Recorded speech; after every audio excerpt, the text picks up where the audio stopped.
Hello students, this is Shubham Sharma from Alpha English Senior Secondary School. We are delivering here our online lectures and series. Today we will continue our class for class 9th, chapter number 1st, the French Revolution. It is our third lecture.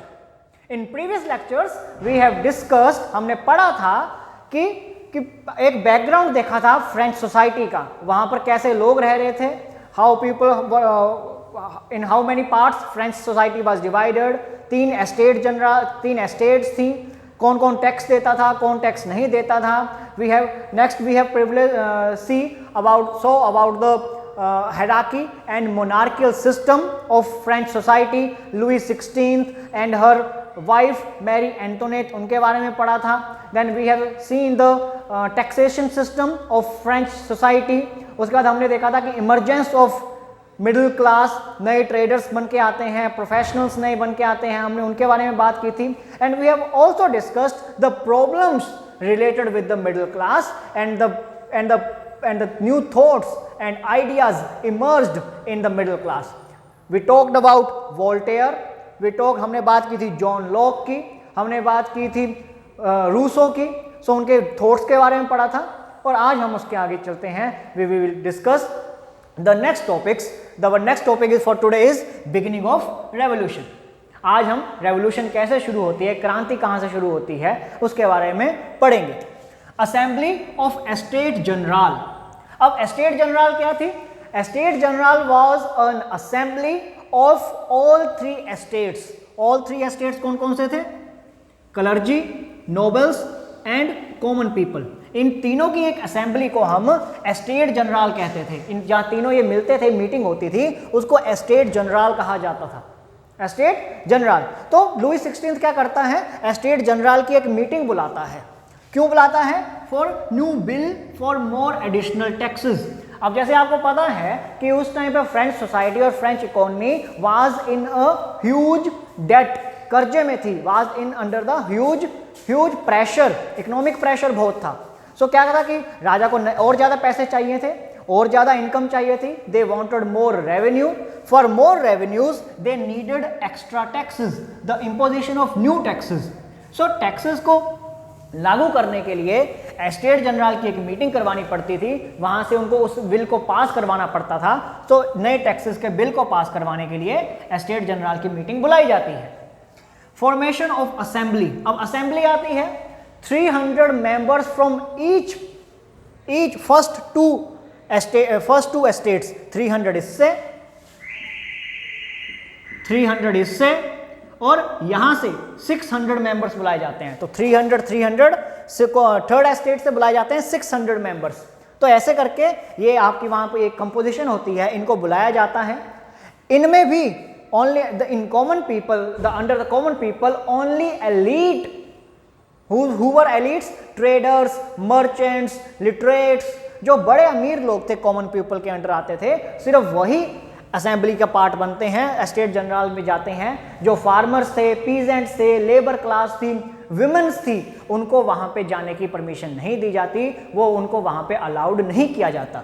So basically formation of assembly क्या थी कि common clergy से 300 member आए थे, Nobel से 300 member आए थे, और थर्ड एस्टेट जो थी कॉमन पीपल की थी उससे 600 मेंबर आए थे. इनमें भी जो गरीब लोग थे उनको वहां पे अलाउड नहीं किया गया था. नेक्स्ट है principle of dispute of voting. अब वोटिंग का डिस्प्यूट क्या था कि पहले अब आपको पता है जैसे पार्लियामेंट में क्या होता है, वोट करते हैं सब, एमएलए और एमपी एमएलए करते हैं, लेजिस्लेटिव असेंबली में वोट करते हैं, और जब वोट करके मेजोरिटी है तो बिल पास कर दिया जाता है, नहीं तो वो उसको खत्म कर देते हैं. ऐसा ही वहां पर भी था. एस्टेट जनरल जो है वोट करती थी, लेकिन यहां पर वोटिंग का जो टेक्निक था, the technique of vote was there were 3 votes. Clergy had 1 vote, noble had 1 vote and common people had 1 vote. तीनों के पास एक एक वोट थी. ठीक है, लेकिन होता क्या, इसको डिस्प्यूट इस पर यह था कि वो कहते थे, द कॉमन पीपल सेड कि these first 2 estates are together. First 2 states are together. उनको कुछ भी पास करवाना है वो दोनों क्या करेंगे, अपनी वोट दे देंगे, 2 वोट होगी, मेजोरिटी मिल गई, और इनको वो इग्नोर कर देते थे. तो ये गलत था. तो डिस्प्यूट हो गया वोटिंग के ऊपर. they demanded a new technique of voting. What they said, that each member of a state general get one vote. Each member of a state general get one vote. मतलब कि हर सारे आदमी, यहां पर कितने हैं, 1200 मेंबर्स इक्वल्स टू 1200 वोट्स. हर member का अपना एक एक. तो वो डिमांड करते हैं for this new technique of voting. But Louis 16th decline that demand, he abolished that demand. और इसके चलते जो है असेंबली भंग हो जाती है, असेंबली खत्म हो जाती है. जब असेंबली खत्म हो जाती है तो जो कॉमन पीपल थे, जो थर्ड एस्टेट थे असेंबली में आए हुए, वो वहां से बाहर निकलते हैं महल से, और महल के बाहर जो टेनिस कोर्ट था उसमें इकट्ठे होते हैं, और टेनिस कोर्ट में अपनी अलग से असेंबली बनाते हैं, असेंबली ऑफ टेनिस कोर्ट. ये यहाँ कौन कौन लोग थे, ये केवल और केवल जो कॉमन पीपल थे उनकी असेंबली थी, कॉमन पीपल की असेंबली थी. और ये कब होती है, ये होती है 20 जून 1789. और इस टेनिस कोर्ट की असेंबली को कहा गया national assembly. The assembly of tennis court was known as, called as national assembly. और ये नेशनल असेंबली जो है अपना काम लेती है the formation of new constitution. ये नया काम लेती है कि हम जो है अब से हमें राजा का अधिकार नहीं चाहिए, हमें राजा का रूल नहीं चाहिए. We do not want any state general. From here we will adopt a new constitution and we will form, हम एक नया कॉन्स्टिट्यूशन बनाएंगे, एक नए संविधान का निर्माण करेंगे. ये नेशनल असेंबली कहती है. और उस नेशनल असेंबली ये मानती है कि जो प्रिविलेजेस हैं, जो अतिरिक्त अधिकार दिए गए हैं, शक्तियां दी गई हैं, पावर्स दी गई हैं क्लर्जी और नोबल्स को, उनको वापस ले लेंगे. We will withdraw all the privileges and special powers given to the clergy and nobles. इसके बाद में क्या होता है कि ऑन जुलाई 14 1789, उस दिन क्या होता है कि सब लोगों को पेरिस में, पेरिस क्या है, कैपिटल है फ्रांस की, पेरिस में क्या होता है, सुबह से ही क्राउड इकट्ठी होनी शुरू हो जाती है. लोगों को डर लगता है, लोगों को ये अफवाह फैलती है कि that king has decided to march on the city, और वहां पर वो अपनी आर्मी भेजेगा और लोगों को मारना शुरू करेगा. इस अफवाह के अंदर वहां के लोग जो है इकट्ठा होना शुरू हो जाते हैं. Huge crowd gathered before the town hall of Paris, और वहां से वो बैसिल फोर्ट है, वहां पर ये किले का नाम है बैसिल फोर्ट, हिंदी में बासिल का किला, बैसिल फोर्ट की तरफ मार्च करना शुरू करते हैं. जब when they march towards the Bastille fort, they capture the arms. Arms मतलब हथियारों को वो वहाँ पे अपने कब्जे में ले लेते हैं. उसके बाद वहाँ पे जो है किले को तोड़ देते हैं. वहाँ पर जो प्रिजनर्स थे उनको छुड़ा लेते हैं, कैदियों को छुड़ा देते हैं, आज़ाद कर देते हैं. और फिर इस तरीके से वहाँ पर जब उनके पास हथियार आ जाते हैं, वो भीड़, there was undiscipline among the crowd. यहाँ से killings and murders were started on the streets of Paris. वहाँ पर फिर एक कत्लेआम होना शुरू होता है. इस सबके अंडर दिस कंडीशन, इसके चलते जो है king Louis 16th have to fail and accept the demands of common people, और we can say third estate. उनको, किंग को, राजा को उनकी जो डिमांड रख रहे थे आम लोग, आम जो नेशनल असेंबलीज की डिमांड थी, उसको मानना पड़ता है. और फिर वहां से एक नई शुरुआत होती है. वो नया, they adapted the principle, new principles and new constitution which was formed by the national assembly.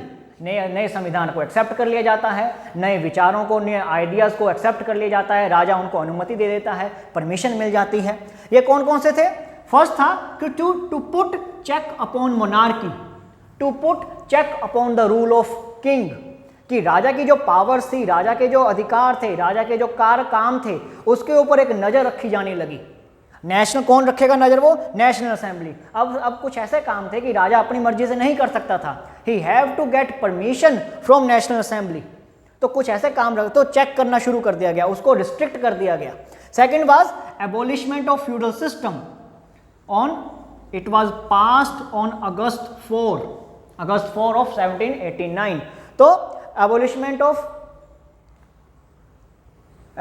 Of feudal system. अब फ्यूडल सिस्टम जो है, जो वहां पर जमींदारी सिस्टम था, उसको खत्म कर दिया गया, उसको खत्म कर दिया गया और जो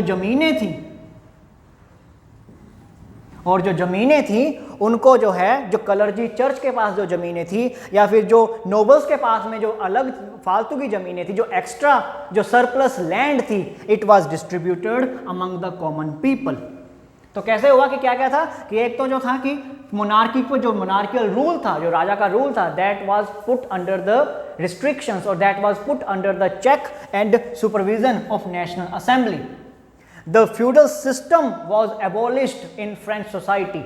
जो जमींदारी सिस्टम था, कि हमने बात की थी द लॉर्ड्स और स्लेव्स की, मालिक और दास की, उस सिस्टम को खत्म कर दिया गया। The surplus land was distributed among the common people. आम लोगों को जिनके पास ज़मीनें नहीं थी, ऐसे किसान जो किसानी करते थे, खेती करते थे, लेकिन उनके पास ज़मीनें नहीं थी, उनके बीच में वो ज़मीनें बांट दी गई, उनको ज़मीनें दी गई। एंड द कलर्जी, जो चर्च के पास जो स्पेशल पावर्स थी to put more taxes, to take revenue from the common people, उन सब पावर्स को ख़त्म कर दिया गया। And this was all done under the new constitution formed by the National Assembly. अब इसके, ये तो होगी, ये रेवोल्यूशन है, रेवोल्यूशन यहाँ से शुरू होती है। इसके जो आउटकम्स निकले वो बहुत इंटरेस्टेड है। यहाँ पर हमने देखा कि राजा ने असेंबली को मान लिया, राजा ने कॉन्स्टिट्यूशन को मान लिया, but the king was later on assassinated. राजा को मार दिया गया बाद में, और फिर नई तरीके से रेवोल्यूशन हुई and a new assembly was formed.